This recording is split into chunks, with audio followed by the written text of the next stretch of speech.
বিসমিল্লাহির রহমানির রহিম। আমার নাম মোহাম্মদ রেজাউল করিম রিপন।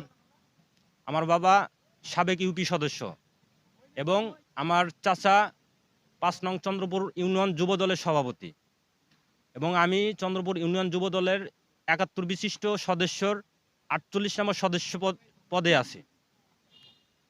আমি আমার সংগঠন থেকে পদত্যাগ করে বাংলাদেশ জামাতে ইসলামে যোগদান করছি। পদত্যাগ করার কারণ একটাই, তারা আওয়ামী লীগকে পুনর্বাসন করতেছে। এই একটা কারণেই আমি আমার দল থেকে পদত্যাগ করেছি এবং জামাতে ইসলামে যোগদান করেছি।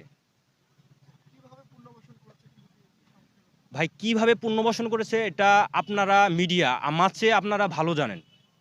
আপনারা প্রকাশ করছেন। এটা প্রশ্ন করার মতো না। এটা সবাই জানে।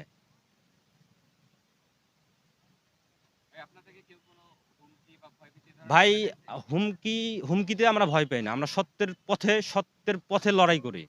হুমকি কে দিবে না দিবে সেটা বড় কথা না। মানুষের জীবন আছে মানে মরণ হবেই। আমার প্রত্যাশা একটাই, আমি ন্যায়ের এবং ইনসাফের পথে থাকতে চাই।